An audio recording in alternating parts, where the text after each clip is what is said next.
இனப்படுகொலை உட்பட எங்களுடைய மண்டதீவில் டக்ளஸ் தேவானந்த ஐயா அவர்களுடைய பாலியல் வல்லுறவுக்கு உட்படுத்தப்பட்டு படுகொலை செய்யப்பட்டார். நாளைக்கு எங்கேயாவது அன்றாவரத்தில் வச்சு பிடிச்சா ஒழிய மற்றபடி நாளைக்கு பின்னர் 4:30 நான் நிற்பேன். சிஏ என்ற இராணுவ முகாமைச் சேர்ந்த கேவகை என்ற இராணுவ அதிகாரி 3 கட்சித் தலைவர்கள் வருவார்கள். அதில் நானும் ஸ்ரீதரன் ஐயாவும் செல்வ மண்டக்கரனானும் அதில் வரலாம் என்று நினைக்கிறேன். இந்த வீதியால் சென்றவர்கள் கூட படுகொலை செய்யப்பட்டு இருக்கின்றார்கள். அதனுடைய பேர் விவர ஆவணங்கள் காண நேரடியாக போக்கட் இருக்கிற அவர் இந்த முறை போக்கட் இருக்கிற இங்கே வரவிடாமல் தடுப்பதற்கு மேக்சிமம் ட்ரை பண்ணுகிறார்கள். முஸ்பாத்தி சொந்தங்களுக்கு வணக்கம். இந்த காணொலியில் எதை பற்றி பார்க்க போகிறோம்னா, செம்மணி மனித புதைக்குழிக்கு நீதி கோரி அணையா விளக்கு போராட்டம் தான் இன்றைய தினம் இடம்பெற்றுக் கொண்டிருக்கின்றது. அந்த போராட்டத்தில் பலரும் தங்களுடைய கருத்துக்களை குறிப்பிட்டிருக்கின்றார்கள். அதில் குறிப்பாக அர்ச்சனா ராமநாதன் அவர்கள், ஸ்ரீதரன் அவர்கள் போன்ற பல அரசியல் தலைவர்களும் தங்களுடைய கருத்துக்களை தெரிவித்திருக்கிறார்கள். அது தொடர்பான காணொலியாக தான் இது இருக்க போது. வாங்க காணொலிக்குள்ளே போகலாம். போராட்டம் ஒரு அரசியலையும் தாண்டி இந்த உறவுகளுக்காக நடக்கிற போராட்டம். இதில் முக்கியமான விஷயம் சொன்னால், ஐநாவிலிருந்து யுனைடெட் நேஷன் ஹை கமிஷனர் வோக்கட்டேக்கர் நினைக்கிறேன் 2009 ஒருக்கா வந்த பிறகு 2016 ஒருக்கா வந்த பிறகு 2016ஆம் ஆண்டு வடக்கு மாநிலத்துக்கு வர விடையில் அரசாங்கம். அப்போ இருந்த நல்லாட்சி அரசாங்கத்தின் எங்களுடைய முட்டுத்தூண்களும் இனப்படுகொலை நடக்கல என்று சொல்லியிருக்கணும் அந்த காலத்தில். அதால் அவர்கள் வரையில் 2024ஆம் ஆண்டு அழைக்கப்பட்டதான். நான் 2025ஆம் ஆண்டு தான் அவர் வரார். 2024ஆம் ஆண்டு தான் முதல் வாரம் இருந்தது. நான் நேரடியாக வோக்கட்டேக்கருடைய பர்சனல் செக்ரட்டரிக்கு ஒரு லெட்டர் எழுதியிருந்தேன். நீங்கள் பார்த்துருப்பீங்கன்னு நினைக்கிறேன். என்னென்றால் பாராளுமன்றத்தில் நாளைக்கு பின்னேரம் 4:30 கட்சி தலைவர்கள் மாத்திரம் சந்திக்கின்ற ஒரு சந்திப்பு ஒன்று ஏற்படுத்தப்பட்டிருக்கிறது.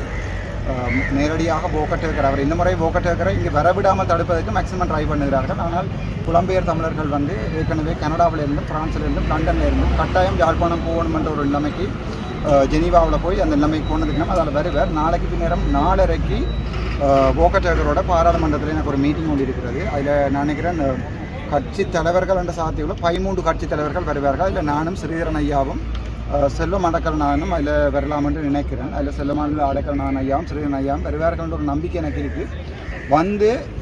முள்ளிவாய்க்காலில் நடந்தது இனப்படுகொலை என்றதை அட்லீஸ்ட் ஆங்கிலத்தில் சொல்ல முடியாட்டினும் நாங்கள் சொல்லிக்கையாவது தயவுசெய்து எங்களோட ஹெல்ப் பண்ணணும்னு நாங்கள் எதிர்பார்க்குறோம். ஏனென்றால் நாளைக்கு நான் பாராளுமன்றத்துக்கு போகக்கூடாது மேக்சிமம் தடை எனக்கு ஏற்படுத்தப்பட்டிருக்கிறது. மிகப்பெரிய ஒப்பந்தங்கள் கேட்கப்பட்டிருக்கிறது. வர வேண்டாம், ஏதாவது ஒரு காரணத்துக்காக வர வேண்டாம் என்று நாளைக்கு எங்கேயாவது அன்றாவரத்தில் வச்சு பிடிச்சா ஒழிய மற்றபடி நாளைக்கு பின்னர் 4:30 நான் நிற்பேன். எங்களுடைய சிந்துபாத்தி மைதானம் உட்பட 2009ஆம் ஆண்டு இனப்படுகொலை உட்பட எங்களுடைய மண்டதீவில் டக்ளஸ் தேவானந்த ஐயா அவர்களுடைய காலங்களில் நடந்ததாக கூறப்படுகிற படுகொலைகள் உட்பட சகல படுகொலைகளும் நாளைக்கு வோக்கட்டேக்கருக்கு எழுத்து மூலம் வழங்கப்படும். அதுக்குரிய டாக்குமெண்டேஷன் எல்லாமே செய்துட்டேன். அதை கொடுக்கக்கூடாது மேக்சிமம் ட்ரை பண்ணுகிறார்கள். அதை நாங்கள் கொடுக்கக்கூடாது. இலங்கையில் ஒரு பிரச்சனையும் இல்லை, புது அரசாங்கம் வந்த பிறகு எந்த ஒரு பிரச்சனையும் இல்லை என்று மேக்சிமம் ட்ரை பண்ணி பார்க்குறார்கள். ஆனால் நான் அதற்கு ஒரு பணிவான வேண்டுகோள், எங்களுடைய ஸ்ரீதரன் ஐயா அப்படி செய்ய மாட்டார், நம்பிக்கை இருக்கிறது. எங்களுடைய செல்வ மடக்கரனானையும் நான் அதுக்கு அவர் வரலாம், கட்சி தலைவராக வரலாம். நான் அவர்கிட்ட கேட்கிறது தயவு செய்து மக்களுடைய இந்த ஒரு ஈனப்படுகொலைக்கு ஒரு குழந்தையை கொண்டே புதைத்திருக்கிறார்கள் என்றால் கொலை செய்து புதைத்தார்களா இல்லை புதைச்சிட்டு கொலை செஞ்சார்களா தெரியாது. அப்படியான ஒரு மனித இனப்படுகொலைக்கு மேலான ஒரு பாரிய புதைக்குழியின் அன்றைக்கு இன்னைக்கு நேரம் முன்னுக்கு தான் எங்களுடைய ஸ்ரீதரன் ஐயாவும் ஹர்ஷன நாணயக்காரவும் அடிபடுகிறார்கள். ஸ்ரீதரன் ஐயா 27 செக்ஷனில் தமிழில் கேட்கிறார் கேள்விகளை. ஹர்ஷன நாணயக்க வேறு ஏதோ பதில் சொல்லுகிறார். அப்போது நான் இடைமாறி சொன்னேன், ஐயா கேட்பதெல்லாம் தமிழாக்கம் செய்யப்படுகிறது என்று. நான் நினைக்கிறேன் நாளைய தினம் வோக்கட்டேக்கருக்கு ஒரு தெளிவான பதில் ஒன்றை நாங்கள் சொல்லணும். முக்கியமாக நாங்கள் சொல்ல பண்ணி இந்த சிந்துபாத்தி மைதானத்தில் 400 உடல்கள் தான் இருக்குது. ஆனால் 3 லட்சம் உடல்கள் முள்ளிவாய்க்காலில் புதைக்கப்பட்டிருக்கிறது. அந்த புதைக்கப்பட்ட உடல்களுக்கும் சேனல் 4வினுடைய ஆதாரங்களை மறுபடியும் சர்வதேச விசாரணை போகணும் என்றதில் நான் எந்த சந்தேகமும் இல்லை. அதை 100% வலியுறுத்துவேன். பாராளுமன்றத்தில் இருக்கிற காலத்திலையும் இல்லாத காலத்திலையும் சரி, நான் அதை 100% வலியுறுத்துவேன். எங்களுக்கு நடந்தது இனப்படுகொலை. அனுர அரசாங்கம் ஜேபி அரசாங்கம் சொல்லியிருக்கிறது இனப்படுகொலை அல்ல என்று. வோக்கட்டேக்கர் போகும்போது அதுக்குரிய உண்மை உங்களுக்கு தெரியும். இந்த இடத்திலே நடந்தது. இதிலே இருந்த காவலரனில் தான் கிரிசாந்தி கைது செய்யப்பட்டார். கிரிசாந்தியினுடைய படுகொலை என்பது திட்டமிட்ட ஒரு படுகொலை. கிரிசாந்தியினுடைய படுகொலைக்கு 3 நாட்களுக்கு முன்னால் அரியாலை புங்கங்குளம் பகுதியைச் சேர்ந்த கணநாதன் ஷானந்தி என்ற சுண்டுக்குழி மகளிர் கல்லூரி மாணவி இராணுவத்தின் ட்ரக் வாகனத்தினால் திட்டமிட்ட முறையிலே படுகொலை செய்யப்பட்டு அவருடைய துர்க்கதனத்தில் கலந்துவிட்டு வருகின்ற போதே கிரிசாந்தி திட்டமுறையில் படுகொலை செய்யப்பட்டார். பாலியல் வல்லுறவுக்கு உட்படுத்தப்பட்டு படுகொலை செய்யப்பட்டார். இந்த நிகழ்வு என்பது நீதிமன்றத்தில் இலங்கை நீதித்துறையில் நீதி கிடைத்ததாக அனைவரும் கூறுகின்ற ஒரு நிலைமையில் நான் இதில் சில உண்மைகளை கொண்டு வர விரும்புகிறேன். அதற்கான நீதியானது கிடைக்கவில்லை என்ற பார்வையை இங்கே முன்வைக்கின்றேன். குறித்த குற்றவாளியான சோமரத்ன ராஜபக்ச 98ஆம் ஆண்டு அவருக்கு தூக்கு தண்டனை வழங்கப்பட்ட பின்னர் இறுதியாக அவர் கூறிய வாக்குமூலத்தில் தன்னுடன் 20 இராணுவ அதிகாரிகள் தொடர்பட்டதாக வாக்குமூலம் கூறியிருந்தார். அதில் மிகவும் குறிப்பாக அரியாலை பகுதி புங்கங்குளம் பகுதியைச் சேர்ந்த LCCA என்ற இராணுவ முகாமைச் சேர்ந்த கேவகே என்ற இராணுவ அதிகாரி மிக பிரதான குற்றவாளியாக இனங்காணப்பட்டிருக்க வேண்டும். ஆனால் இனங்காணப்படவில்லை. வேறு 6 இராணுவ அதிகாரிகளே இனங்காணப்பட்டு அவர்களுக்கான தண்டனை கிடைத்தது.